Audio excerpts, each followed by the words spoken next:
The morning sun cast long shadows across the polished floors of Kensington Palace as Prince William walked briskly through the corridor, his mind heavy with the weight of recent developments.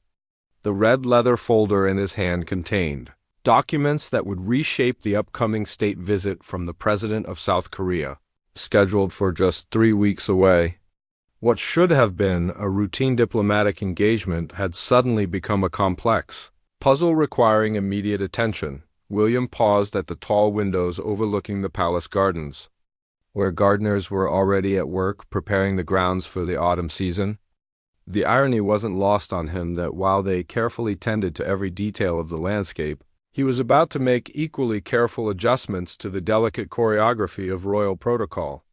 The phone call from his private secretary an hour earlier had confirmed what he'd suspected since yesterday's emergency meeting with the Foreign Office, the original program for the Korean president's visit had been meticulously planned over 6 months. Every minute had been accounted for, from the ceremonial welcome at Horse Guards Parade to the intimate state banquet at Buckingham Palace. However, a series of unexpected circumstances had created a perfect storm of complications that threatened to overshadow the diplomatic importance of the occasion. King Charles's recent health concerns had already necessitated some adjustments to his schedule. While the monarch remained committed to his constitutional duties, his medical team had advised reducing the physical demands of his engagements. The state visit traditionally required the king's presence at multiple events across 3 days, including lengthy standing ceremonies and late evening functions. William knew his father's determination to fulfill his responsibilities, but he also understood the practical limitations they now faced. Adding to the complexity was the sudden unavailability of several senior royals who had been assigned key roles in the visit. Princess Anne, renowned for her efficiency and attention to detail, had committed to a long-standing engagement with the Olympic Committee that coincided with the Korean president's arrival. Prince Edward and Sophie, the Duke and Duchess of Edinburgh, were already committed to representing the crown at the Commonwealth Games in Australia, a commitment made months earlier that couldn't be altered without diplomatic consequences. William settled into his study, spreading the revised program documents across his mahogany desk. The morning light illuminated the careful annotations made by palace staff, highlighting areas that required immediate attention. Each change had ripple effects that extended far beyond the immediate schedule. Security arrangements needed updating, diplomatic protocols required adjustment, and the media strategy had to be completely reconsidered. The weight of responsibility felt familiar yet daunting. Since becoming the Prince of Wales, William had gradually assumed more of the constitutional burden that would one day be entirely his. This state visit represented more than ceremonial tradition. It was a crucial opportunity to strengthen the United Kingdom's relationship with South Korea, a partnership that had grown increasingly important in trade, technology, and cultural exchange. Catherine entered the study quietly, carrying a steaming cup of tea and wearing the thoughtful expression that William had learned to recognize. When she was processing complex information, she had already been briefed on the situation by her own private secretary and understood the delicate balance required to maintain both protocol and practicality. "The Korean ambassador called this morning," she said, settling into the chair across from William's desk. "He wanted to express their understanding of the adjustments and their appreciation for our commitment to making the visit meaningful despite the changes." Her diplomatic training over the years had taught her the importance of such gestures, and William felt a surge of gratitude for her intuitive understanding of the situation. The couple spent the next hour reviewing each element of the program, discussing how responsibilities could be redistributed without diminishing the significance of the visit. The Korean delegation expected certain protocols to be observed, and any changes needed to enhance rather than reduce the ceremonial importance of their president's time in Britain. William's mobile phone buzzed with a message from Sir Clive Alderton, the King's private secretary, confirming that His Majesty wished to maintain his participation in the most crucial elements of the visit. while accepting adjustments to the more physically demanding aspects. This news provided both relief and additional complexity, as it meant the program needed to be restructured rather than simplified. Catherine's role in royal life had evolved significantly since their marriage, transforming from supporting actress to leading performer in the monarchy's ongoing production. Her natural grace, combined with years of experience in high-pressure diplomatic situations, had earned respect from both the British public and international dignitaries. William realized that this crisis might actually present an opportunity to showcase Catherine's capabilities in a more prominent role. The sound of footsteps in the corridor announced the arrival of their private secretaries, who had been coordinating with various government departments since dawn. The complexity of a state visit extended far beyond the royal family's involvement, encompassing security services, diplomatic corps, ceremonial military units, and numerous palace staff. Every adjustment required careful consultation and precise timing. As the morning progressed, William found himself viewing the situation from a different perspective. Rather than seeing the complications as obstacles to overcome, he began to recognize them as catalysts for innovation. The traditional approach to state visits, while steeped in centuries of protocol, might benefit from thoughtful modernization that didn't compromise dignity or significance. The decision forming in his mind would require careful consideration of multiple factors: constitutional propriety, diplomatic sensitivity, public perception, and family dynamics. Most importantly, it would need Catherine's agreement and confidence in taking on expanded responsibilities. William knew that whatever decision they reached would establish precedents for future state visits and potentially reshape royal protocol for years to come. Looking across at Catherine, who was reviewing diplomatic briefing notes with characteristic thoroughness, William felt certain that the solution to their current challenge might actually strengthen both the monarchies' effectiveness and their partnership in representing the crown. The morning that had begun with concerns about protocol and practicality was evolving into an opportunity for positive change. The afternoon meeting in the blue drawing room brought together the key figures responsible for orchestrating the Korean state visit. Sunlight filtered through the tall windows as William took his place at the head of the polished conference table, surrounded by representatives from the Foreign Office, the Lord Chamberlain's office, and the Metropolitan Police's Diplomatic Protection Group. The atmosphere was professional but tense, with everyone understanding that decisions made today would impact Britain's relationship with an important ally.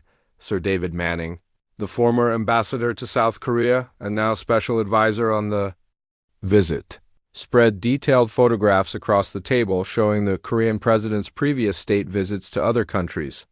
President Yoon places considerable importance on ceremonial recognition, he explained, pointing to images from the president's recent visit to France. The Koreans view these formal elements as indicators of how seriously Britain values the relationship. William studied the photographs carefully, noting the precise choreography of each ceremony. In the French images, President Macron and his wife had maintained constant visibility throughout the three-day program, appearing at every major event and several smaller gatherings. The Korean delegation clearly expected similar attention from their British hosts, which made the current staffing challenges even more significant. Catherine had spent the morning in detailed briefings with the Korean cultural attaché, learning about specific protocols that would be meaningful to their guests. She now shared insights that surprised even the experienced diplomats in the room. They placed particular importance on the role of the host's spouse in cultural exchanges, she reported. Mrs. Yoon has specific interests in British educational initiatives and sustainable fashion. These aren't just social pleasantries. They're opportunities for substantive diplomatic engagement. The security briefing revealed another layer of complexity. Chief Inspector Sarah Thompson from the Diplomatic Protection Group outlined the extensive coordination required for each event. Every venue change requires a complete security reassessment, she explained. If we're redistributing responsibilities among the royal family, we need to ensure that protection levels remain consistent while accommodating new logistical requirements.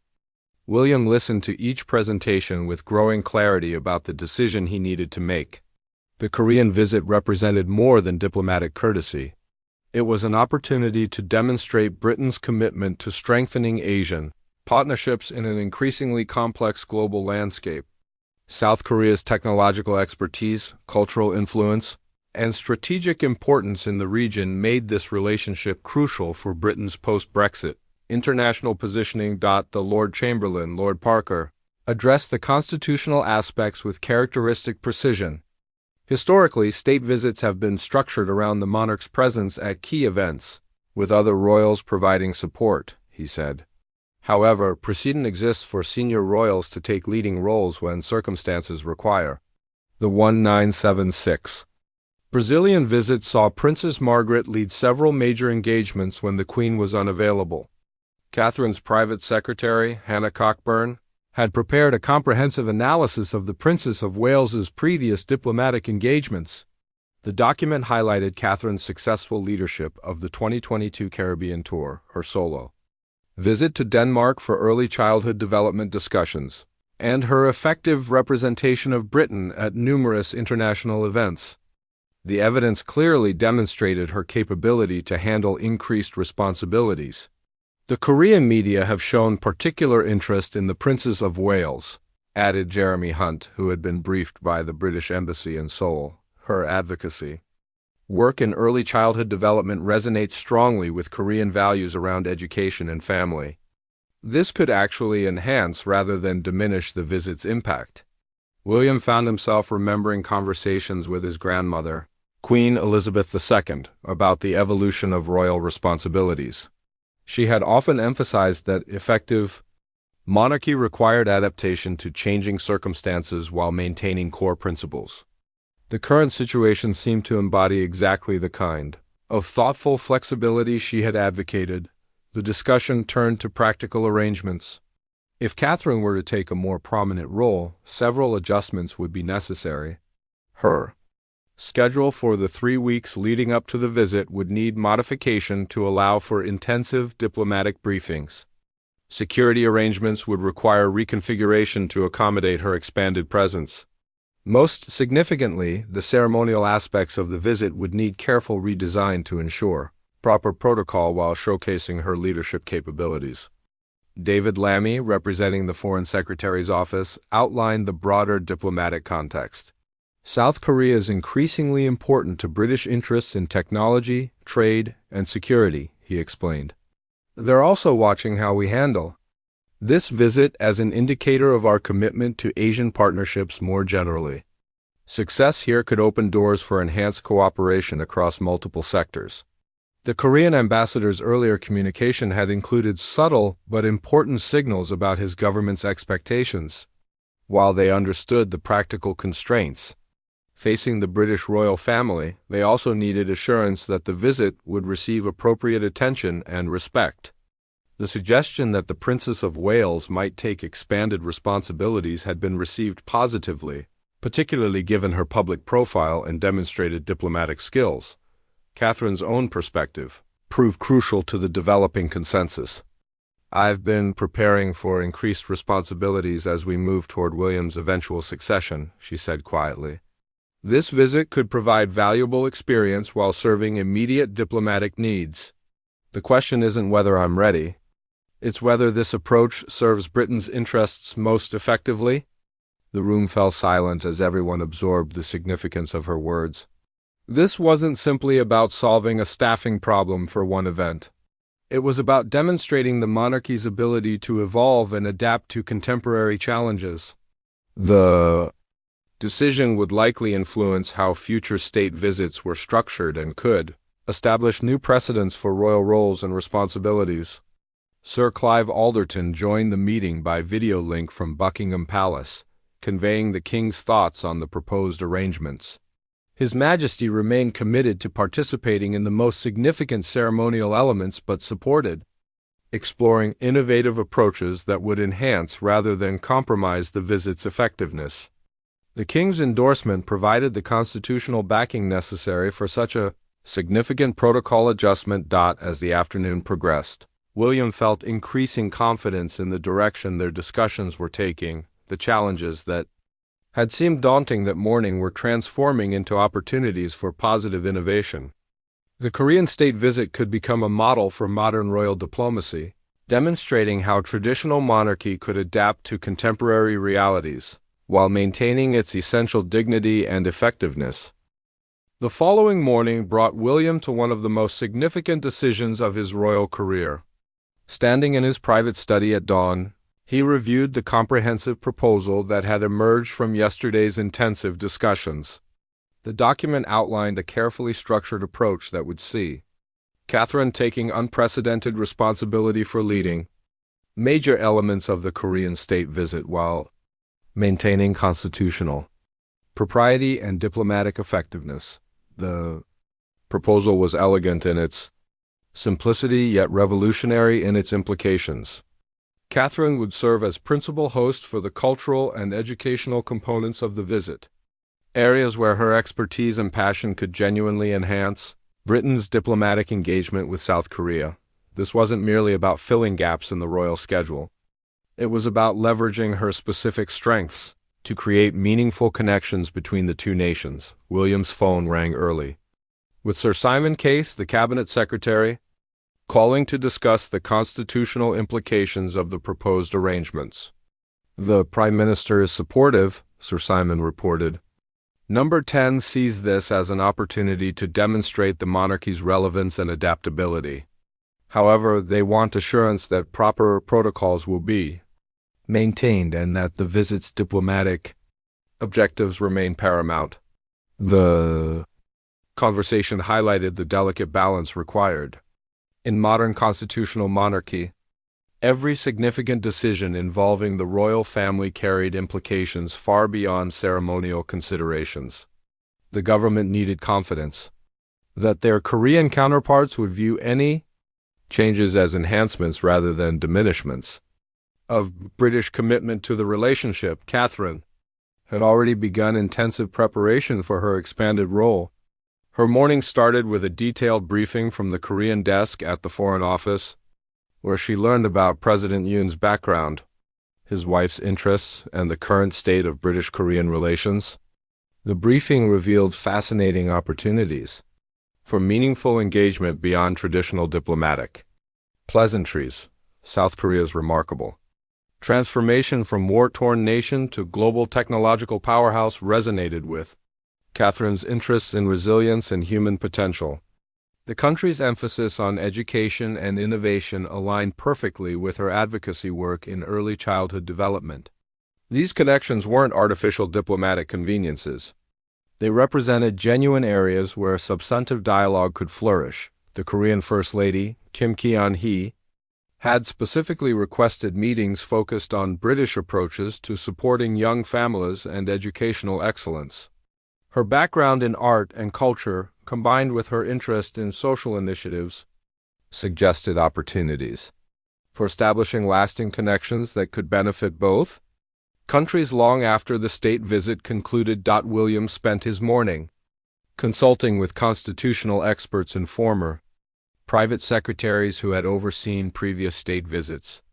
Their unanimous advice was that precedent existed for senior royals to take leading roles when circumstances required, but that success depended on meticulous preparation and clear communication of the arrangements to all parties involved. Lord Guide, the former private secretary to Queen Elizabeth II, provided particularly valuable perspective during a confidential phone conversation. Her Majesty always emphasized that constitutional monarchy succeeds when it adapts thoughtfully to changing circumstances, he reminded William. The key is ensuring that innovation serves the Crown's fundamental purpose of representing Britain's interests effectively. The logistical implications of the decision were staggering in their complexity. Catherine's protection detail would need significant enhancement to accommodate her elevated role throughout the visit. The ceremonial aspects required careful choreography to ensure that protocol reflected her increased responsibilities while maintaining proper precedence. Media arrangements needed complete reconsideration to manage the unprecedented level of attention her leadership would likely generate. Jeremy Fleming, formerly of MI6 and now advising on the visit's strategic aspects, emphasized the intelligence community's perspective. Korea is crucial to our understanding of East Asian dynamics, he explained during a secure phone briefing. Their insights into Chinese intentions, North Korean capabilities, and regional trade patterns are invaluable.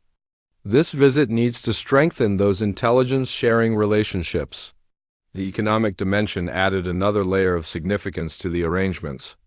British businesses were eager to expand their Korean partnerships, particularly in technology, financial services, and creative industries. The state visit would include several trade-focused events where Catherine's presence could help demonstrate Britain's serious commitment to deepening commercial relationships. Catherine's afternoon was devoted to cultural preparation, meeting with specialists in Korean history, art, and social customs. The sessions weren't just diplomatic briefings. They were opportunities to understand the deeper cultural currents that shaped Korean perspectives on international relationships. This knowledge would prove crucial for establishing genuine connections rather than superficial diplomatic pleasantries. The Korean embassy had been quietly consulting with Seoul about the proposed arrangements, and their feedback was overwhelmingly positive. President Yoon's office apparently viewed Catherine's enhanced role as evidence of British respect for the visit's importance. Mrs. Yoon had specifically expressed enthusiasm about the prospect of substantive discussions with someone whose advocacy work she had been following through. International media. Security briefings revealed the careful balance required between accessibility and protection. Catherine's increased visibility throughout the visit would require sophisticated coordination between British protection officers and Korean security personnel. The arrangements needed to facilitate meaningful interactions while maintaining the safety standards appropriate for hosting a head of state. William's evening consultation with senior palace staff confirmed that all departments were aligned behind the proposed arrangements. The master of the household had developed detailed plans for revised ceremonial protocols. The press office had prepared communication strategies that would frame Catherine's leadership as a positive evolution in royal diplomacy. The private secretary's office had coordinated with government departments to ensure seamless integration of royal and official elements throughout the visit. The final decision rested with William, but he knew he was supported by a consensus that extended from Buckingham Palace to Downing Street to the Korean embassy. The arrangements represented more than a pragmatic solution to staffing challenges. They embodied a vision of modern monarchy that could adapt and evolve while maintaining its essential character and effectiveness. As evening fell over Kensington Palace, William felt the weight of history in his decision.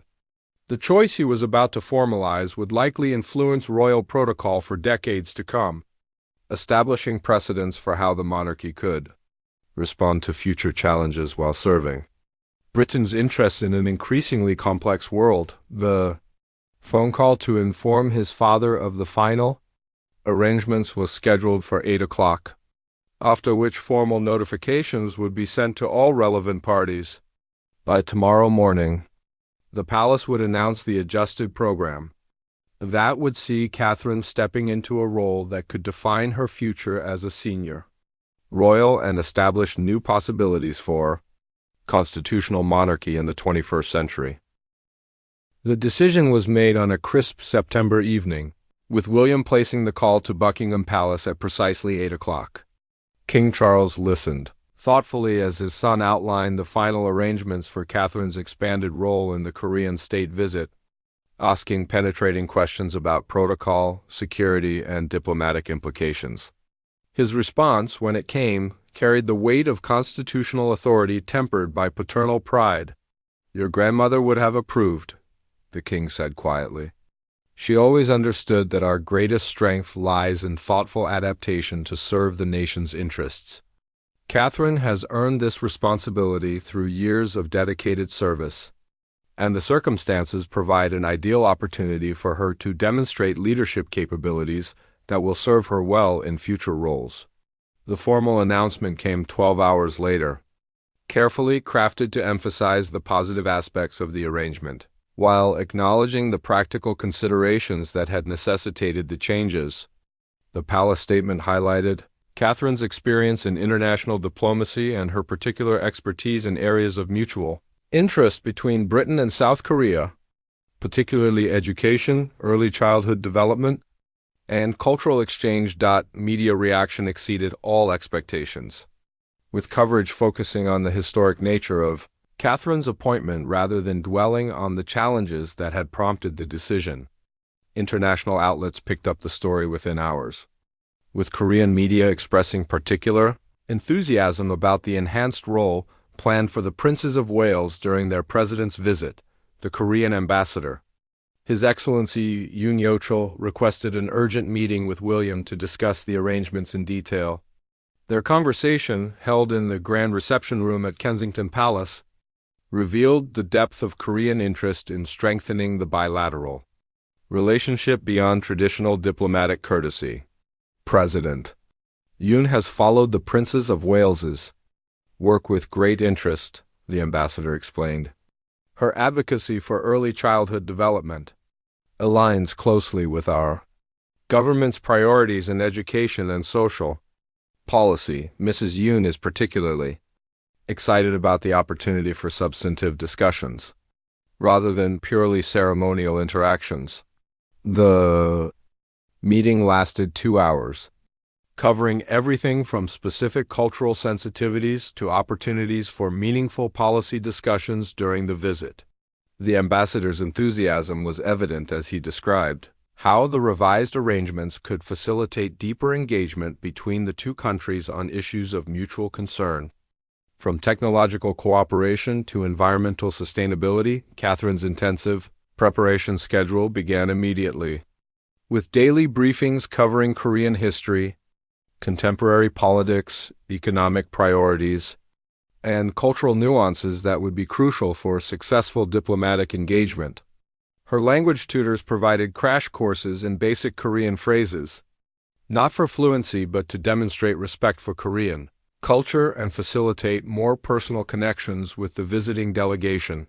The educational briefings proved fascinating, revealing South Korea's remarkable transformation from agricultural society to technological powerhouse in just 2 generations. The parallels with Catherine's advocacy work became increasingly apparent as she learned about Korean innovations in early childhood education, family support systems, and educational technology that could offer valuable lessons for British policymakers. Security preparations intensified dramatically as Catherine's protection detail was expanded to accommodate her enhanced responsibilities throughout the 3-day visit. Detective Chief Inspector Sarah Crawford, newly appointed as Catherine's lead protection officer for the event, outlined the complex coordination required between British and Korean security teams. The princess will be more visible and accessible than originally planned, Crawford explained during a detailed briefing. This creates opportunities for meaningful engagement but requires extremely careful risk assessment and management. We're coordinating with specialist teams to ensure that security considerations enhance rather than constrain the diplomatic objectives. The ceremonial aspects required equally careful attention, with the Lord Chamberlain's office working closely with Korean protocol specialists to ensure that every element of the visit reflected appropriate respect for both constitutional traditions and diplomatic courtesy. The revised program needed to showcase Catherine's leadership while maintaining the ceremonial dignity expected for a head of state visit. Trade delegations from both countries watched the developments with keen interest, recognizing that Catherine's enhanced role could facilitate business connections that might not emerge through traditional diplomatic channels. Her patronages of various British organizations, combined with her growing international profile, positioned her uniquely to bridge cultural and commercial interests during the visit. The wider royal family rallied behind the arrangements with characteristic professionalism. Princess Anne, despite her own scheduling conflicts, provided detailed advice based on her decades of experience in challenging diplomatic situations. Prince Edward and Sophie coordinated their Australian commitments to ensure maximum media coverage of their Commonwealth Games activities, thereby demonstrating the monarchy's global engagement. Even while focus centered on the Korean visit, educational institutions across Britain began preparing special programs to mark the visit, with several universities developing Korean studies initiatives and schools organizing cultural exchanges that would continue long after the presidential visit concluded. Catherine's involvement had clearly elevated the visit's profile beyond traditional diplomatic circles. The Korean business community in Britain responded enthusiastically to news of the enhanced arrangements, with several organizations offering to host additional events that could showcase the depth of existing connections between the two countries.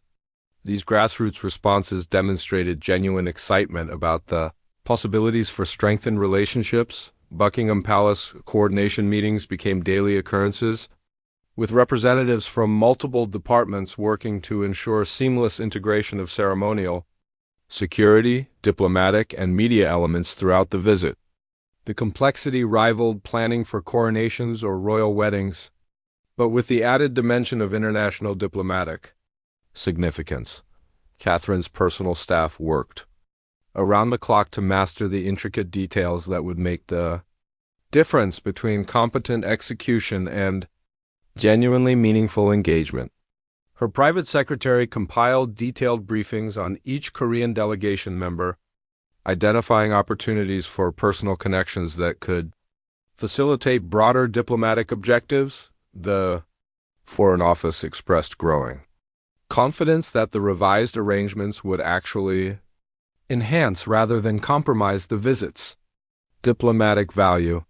Sir Philip Barton, the permanent undersecretary, privately acknowledged that Catherine's leadership could demonstrate British commitment to Asian partnerships in ways that traditional protocol might not achieve. As the final 2 weeks of preparation began, William found himself increasingly convinced that what had started as a crisis management exercise was evolving into an opportunity for the monarchy to demonstrate relevance, adaptability, and effectiveness in contemporary international relations.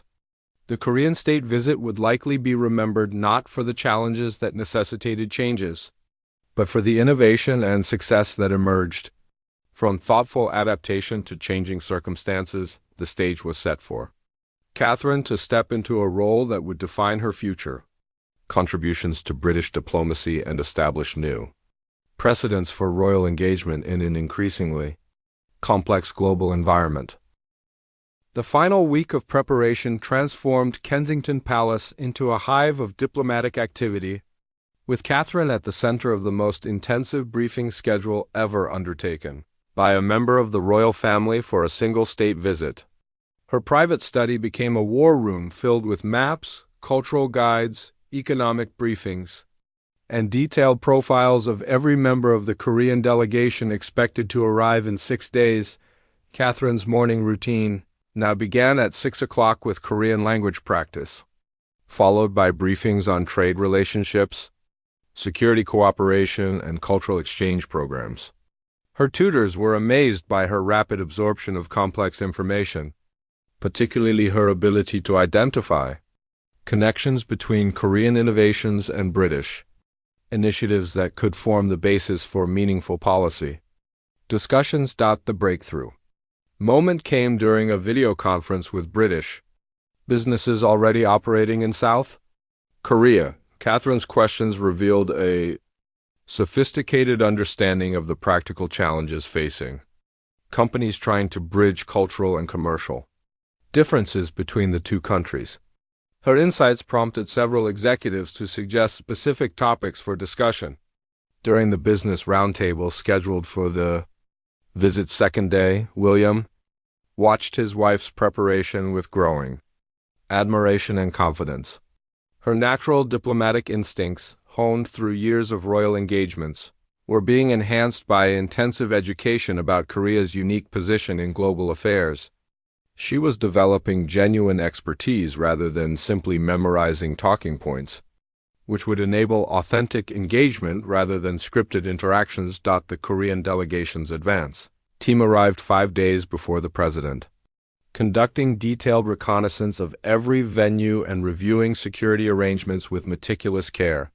Their meetings with Catherine's staff revealed high expectations for substantive engagement, particularly around educational initiatives and cultural exchange programs that could create lasting benefits for both nations. Mrs. Yoon's cultural attach provided fascinating insights into the Korean First Lady's interests and priorities, revealing opportunities for discussions that could establish genuine personal connections alongside official diplomatic protocols. The attache's enthusiasm for Catherine's early childhood development work suggested possibilities for collaboration that extended far beyond the 3-day visit. Media interest reached unprecedented levels as international coverage began, focusing on the historic nature of Catherine's appointment. Korean television networks sent advance teams to film background features about her work and interests, while British media prepared comprehensive coverage that would showcase the evolution of royal diplomacy in the modern era. The security rehearsals became increasingly complex as the visit approached, with teams practicing scenarios that reflected Catherine's enhanced visibility throughout the program. The Metropolitan Police's Diplomatic Protection Group worked closely with Korean security specialists to ensure seamless coordination that would facilitate meaningful interactions while maintaining appropriate protection levels. Cultural preparation intensified with visits to the British Museum's Korean collection, where Catherine learned about artifacts that would feature in discussions during the president's tour of the museum. Her questions demonstrated growing appreciation for Korean artistic traditions and their influence on contemporary culture, knowledge that would prove invaluable for authentic engagement with the visiting delegation. The technological briefings proved particularly fascinating, revealing the extent of Korean innovation in areas directly relevant to Catherine's advocacy work. Korean advances in educational technology, healthcare delivery systems, and family support programs offered potential models for British initiatives, creating genuine opportunities for policy-relevant discussions during the visit. Trade statistics painted a picture of enormous potential for expanded cooperation between the two countries. British exports to Korea had grown steadily in recent years, but remained well below their potential given the country's complementary strengths. The state visit was seen as a crucial opportunity to demonstrate British commitment to deepening this important relationship. Catherine's private meetings with former ambassadors to Korea provided crucial insights into the cultural subtleties that could make the difference between successful and exceptional diplomatic engagement. Their advice about Korean approaches to relationship building, respect for expertise, and appreciation for authentic interest in their culture shaped her final preparations for the historic responsibility ahead. The constitutional implications of Catherine's enhanced role continued to generate discussion among palace historians and protocol experts. Several noted that her appointment represented the most significant evolution in royal diplomatic responsibilities since Queen Elizabeth II began undertaking solo state visits in the 1950s, the precedent being established, could influence royal roles for decades too. Coordination with Korean media became increasingly sophisticated as both sides recognized the global interest in Catherine's leadership of major visit elements. The arrangements needed to balance accessibility for meaningful coverage with security requirements and diplomatic protocols. The resulting media plan promised unprecedented insight into modern royal diplomacy in action. The business community's response exceeded all expectations, with trade delegations from both countries expressing enthusiasm about opportunities for substantive discussions facilitated by Catherine's involvement. Several major British companies announced new initiatives coinciding with the visit, demonstrating private sector confidence in the strengthened relationship that the successful state visit could help establish. Educational exchanges planned around the visit expanded dramatically as universities and schools in both countries developed programs that would continue long after the president's departure. Catherine's involvement had clearly elevated the visit's profile in educational circles, creating opportunities for lasting connections. Between young people in both nations, William's own role evolved to focus on constitutional and security elements of the visit, areas where his experience and position provided unique value while allowing Catherine's expertise to shine in cultural and educational spheres. Their partnership approach to royal responsibilities was being tested at the highest levels of international diplomacy. The final diplomatic briefings revealed the global significance of the Korean relationship for Britain's post-Brexit international positioning, success in strengthening ties with technologically advanced, culturally influential Korea could demonstrate British ability to build meaningful partnerships beyond traditional European relationships. Palace staff worked around the clock to ensure that every detail reflected the enhanced importance now attached to the visit. From flower arrangements featuring Korean symbolic elements to musical programs, incorporating both British and Korean cultural traditions, no aspect was too small for careful consideration. As the weekend before the visit arrived, Catherine felt genuinely prepared for the historic responsibility ahead. The intensive preparation had transformed her from a supportive participant into a knowledgeable, confident leader ready to represent British interests at the highest levels of international diplomacy. The stage was set for a state visit that could redefine both Korean-British relations and royal diplomacy itself. The morning of President Yoon's arrival dawned crisp and clear, with autumn sunlight illuminating Horse Guards parade, as final preparations began for the ceremonial welcome that would launch 3 days of unprecedented diplomatic engagement.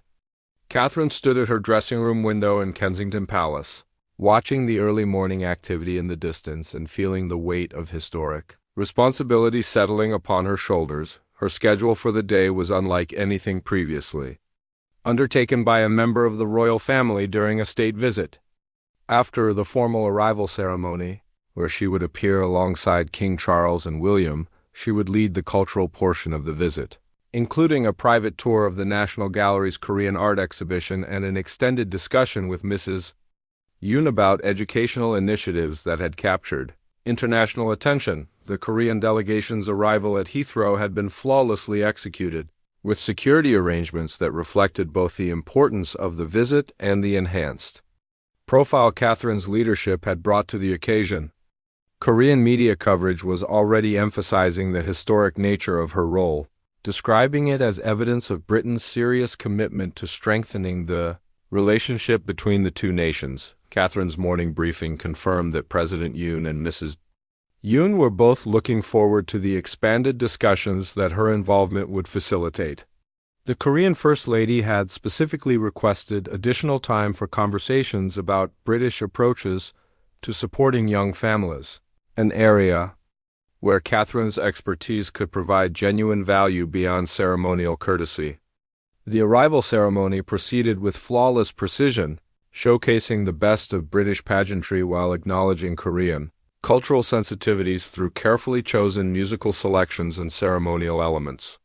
Catherine's presence alongside the senior royals sent a clear message about the importance Britain attached to the visit and the relationships it was designed to strengthen. The real test of the new arrangements came during the private meetings that followed the public ceremony. Catherine's discussion with Mrs. Yoon lasted nearly 2 hours, covering topics from educational technology to family support systems to environmental sustainability. The depth of the conversation surprised even experienced diplomats, who observed genuine engagement that went far beyond polite diplomatic exchange. The breakthrough moment came when Mrs. Yoon described Korean innovations in early childhood education that directly addressed challenges Catherine had been working to resolve through her advocacy in Britain. The connection sparked an animated discussion about pilot programs, research methodologies, and potential collaboration that could benefit children in both countries. This was diplomacy at its most effective, building bridges through shared expertise and genuine mutual interest. The business roundtable that afternoon demonstrated Catherine's growing confidence in her enhanced role. Her questions about Korean investment in British technology companies, revealed sophisticated understanding of both economic opportunities and practical challenges facing businesses in both countries. Several executives later commented that her involvement had facilitated discussions that might not have emerged through traditional diplomatic channels. President Yoon's private meeting with William covered security cooperation, trade agreements, and regional stability issues, while Catherine's parallel discussions with Mrs. Yoon and the cultural delegation explored areas of mutual interest that could create lasting connections beyond the formal diplomatic relationship. The parallel approach allowed both sides to pursue their specific interests while maintaining the overall coherence of the state visit. The evening state banquet at Buckingham Palace showcased the success of the revised arrangements, with Catherine's prominent role highlighting the monarchy's evolution while maintaining the traditional dignity and ceremony expected for such occasions. Her speech, delivered in both English and carefully rehearsed Korean phrases, drew enthusiastic applause and extensive positive coverage in Korean media. The second day brought visits to Cambridge University and the Royal Institution, where Catherine led discussions about research cooperation and educational exchange that could strengthen academic ties between British and Korean institutions. Her preparation showed as she facilitated conversations between researchers working on similar challenges, creating opportunities for collaboration that would continue long after the visit concluded. The Korean delegation's response exceeded all expectations, with President Yoon privately telling William that Catherine's leadership had made the visit more substantive and meaningful than any other state visit he had undertaken. Mrs. Yoon's enthusiasm was even more evident, as she and Catherine developed genuine rapport around shared interests in education and cultural exchange. British businesses responded with equal enthusiasm, announcing new partnerships and investment commitments that demonstrated private sector confidence in the strengthened relationship. The state visit was clearly succeeding in its primary objective of deepening ties between the two countries while showcasing Britain's commitment to Asian partnerships. Media coverage evolved throughout the visit from initial focus on the novelty of Catherine's enhanced role to appreciation for the substantive results her involvement was producing. International commentators began describing the arrangements as a model for modern royal diplomacy that other monarchies might emulate. The final day's cultural events, entirely led by Catherine, featured visits to British institutions that showcased educational innovations and cultural exchanges already connecting the two countries. The programs demonstrated existing foundations for expanded cooperation, while creating new opportunities for future collaboration. President Yoon's departure ceremony featured exchanges of gifts and commitments to specific follow-up initiatives that would maintain momentum from the visit's success. Catherine's presentation of a specially commissioned piece celebrating Korean-British friendship was matched by Mrs. Yoon's gift of traditional Korean educational materials for British early childhood programs. The visit's success was measured not just in diplomatic courtesy, but in concrete commitments to expanded cooperation across multiple sectors. Educational exchange programs were formalized, research partnerships were established, and business connections were strengthened through the meaningful engagement that Catherine's leadership had facilitated. As the Korean Air Force plane disappeared into the autumn sky, William and Catherine stood together, reviewing what had been accomplished through 3 days of intensive diplomatic engagement. The visit had succeeded beyond all expectations, demonstrating the monarchy's ability to adapt and evolve while serving Britain's interests in an increasingly complex international environment. The precedent established would influence royal protocol for years to come, showing that thoughtful innovation could enhance rather than compromise constitutional traditions. Catherine's success in her expanded role had proven that the monarchy could respond effectively to contemporary challenges while maintaining its essential character and dignity. The immediate aftermath brought congratulations from government ministers, diplomatic corps representatives, and business leaders who had witnessed the visit's success firsthand. Korean media coverage emphasized the historic nature of the arrangements while praising the substantive results achieved through enhanced royal engagement. Long-term implications of the visit extended far beyond the immediate diplomatic success. Catherine's demonstration of leadership capability in high-stakes international situations had established her credentials for future challenges as the monarchy prepared for eventual transition to William's reign. The successful adaptation of royal protocol had shown that constitutional traditions could evolve thoughtfully to meet contemporary requirements. The Korean relationship itself had been transformed from friendly diplomatic courtesy to substantive partnership based on shared interests and mutual respect. The personal connections established between Catherine and Mrs. Yoon, alongside the institutional relationships strengthened through the visit, created foundations for expanded cooperation that would benefit both countries for years to come. Palace officials began receiving inquiries from other embassies about similar arrangements for future state visits, suggesting that Catherine's successful leadership had created a new model for royal diplomacy that could enhance Britain's soft power and international relationships. The precedent established would likely influence how future visits were structured and how royal responsibilities were distributed. As evening fell over London, William and Catherine reflected on a visit that had achieved far more than anyone had dared hope when the original crisis first emerged. What had begun as a challenge requiring urgent adaptation had evolved into an opportunity that had strengthened both the monarchy's effectiveness and Britain's international relationships. The success story would be studied by constitutional experts and diplomatic historians as an example of how traditional institutions could adapt successfully to contemporary challenges.